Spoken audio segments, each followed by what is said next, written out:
Hello everyone, welcome back to the channel. I'm Baltmatrix, and today we are taking a look at the next Diceling, that is, the Beholder. Now, if you're not a fan of Dungeons & Dragons, this is probably one of the most iconic creatures from the Dungeons & Dragons universe. It is a giant floating eyeball with eyeball tentacles, a giant mouth, and, well, it's bad news. I've died in many a campaign to these things. Like all the Dicelings, simply cut along the top tape lines, and then you can just open them up and reach in and grab yourself some directions, pop off the little holding section here, and reach inside and get your dice. Now, I find it funny, it says plastic-free packaging. I don't know what the material of this little baggie is, but this feels like plastic. I don't know. That sounds like plastic. Maybe cellophane? I don't know. It's definitely not paper. And here we have our little die, and it's not that little. But one thing that is definitely better over the Black Dragon is that you can actually read the numbers very easily. Again, I would love for them to have the actual numbers painted, but it's not a big deal. But here we go. Unfortunately, I can't seem to get the stupid little thing to sit correctly. I'm failing miserably, but you can see they're pretty much the same size. The Beholder itself transforms rather easily. It's just finding where to flip open the panels, and you do that with the 12, 15, and 7. So you flip those up like that, then come back to the 18 and the 13, and those panels will open and reveal the Beholder, the terror, within.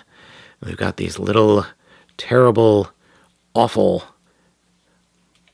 just terrible and awful. And here we have ourselves a little Beholder, and I'm holding on to it because it sits on the table rather oddly.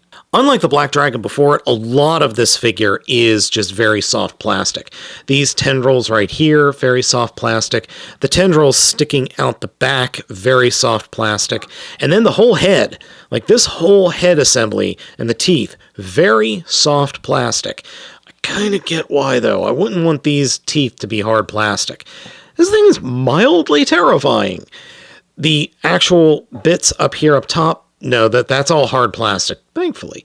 I wish there was a little bit more ways to pose the bits up top, but otherwise, this actually pulls off a Beholder really well. And they're really scary. I mean, they're gonna kick your butt in the game. In terms of size, it's not all that big. We've got a Siege Target Master here, and then we've got Skids, obviously from Transformers Legacy. So it comes up to maybe the chest of a current deluxe class Transformer. In terms of the molding is absolutely excellent. The texture we have going on with the Beholder, the teeth, the area around the eyes, all of this, and the texturing and the molding they've got for each tendril and tentacle is just great. And great, I mean, as well, you know, it's supposed to be a horrifying creature. It's great for a terrifying, horrifying creature. I mean, look at that. Look at this. They even molded the inside of the mouth on the sides. That's some dedication to the mold there. That's really cool. Now, orange. Orange isn't the color I would have chosen for the Beholder. In fact, on the box, it's more of a deep, horrifying red. But, orange works. Overall, I do like this thing, but in terms of playability, it's a little less fun than the Black Dragon. This is fine. This is absolutely fine, except one weird thing. Every time I pick it up and touch the head, it falls back into the die, which is really annoying. I would have loved if there was some kind of like lock that you pull it forward and it locks into place, as opposed to every time I pick it up, it just falls backwards into place. Or into the die, but it's a minor issue. Transformation back into dice mode is a royal pain. It's not the worst thing in the world, though, but I find it to be annoying. Close up the mouth, push the head in, but not all the way, and push these tendrils in and tuck them up inside the sides of the dice. Then come up to the top tendrils and turn them, and they will very, very, very very loosely lock into place. Getting these twisted and turned into the right configuration is a bit on the annoying side because things just pop right back out of place as soon as you've got one thing in place, and it is annoying, but then that will allow you to come up and cover everything up front.